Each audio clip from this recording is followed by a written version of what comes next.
बघत असाल जे आज दीक्षाभूमीमध्ये दृश्य चाललेलं आहे, याच्या मागे सगळ्यात मोठी कारणीभूत जी आहे ती समिती आहे, दीक्षाभूमी स्मारक समिती। या समितीने मागील इतक्या अनेक वर्षापासून नेहमी दीक्षाभूमीचा बरं काही बघितलेलं नाही, नेहमी वाईटच विचार केलेला आहे। इतकी दोन जनरेशन म्हणजे मी ज्या खानदानमधून येतो, नागपूरचा आहे मी वंचित बहुजन आघाडीचा प्रदेश सदस्य प्रकाश आंबेडकर साहेबांसोबत मी काम करत असतो।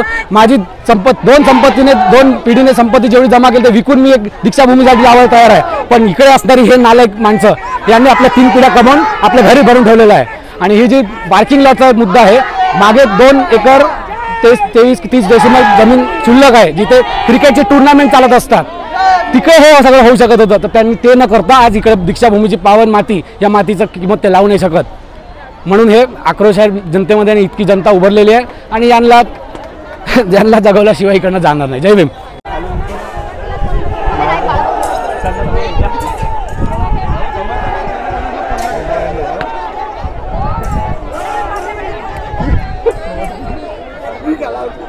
माझं एकच मत आहे, जे पार्किंग अंडरग्राउंड पार्किंग होत आहे त्या पार्किंगला कुठेतरी थांबवण्यात आल्या पाहिजे, हे माझं मत आहे। आणि ते मी दीक्षाभूमीचं जे एक चित्र दाखवलेलं आहे त्यामधून मी दाखवलेलं आहे, ते कशा प्रकारे बाबासाहेबांनी ते दीक्षाभूमीला सेफ केलेलं आहे हातात, ते दाखवलेलं आहे।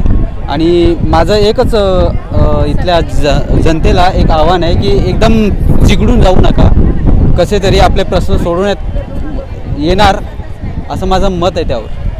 दीक्षाभूमीचा जो सुंदरीकरण आहे, मला वाटते की पूर्ण थांबलं पाहिजे या पार्किंगच थांबली पाहिजे? नाही, माझं पूर्ण थांबलं पाहिजे यावर काही मत नाही आहे, फक्तच पार्किंग बस।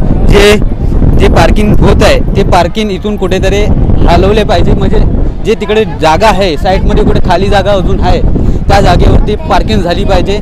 इथे म्हणजे धम्मचक्र परिवर्तन दिन असते त्या दिवशी भरपूर लोक येतात, त्यांच्यासाठी कुठेतरी जागा असली पाहिजे।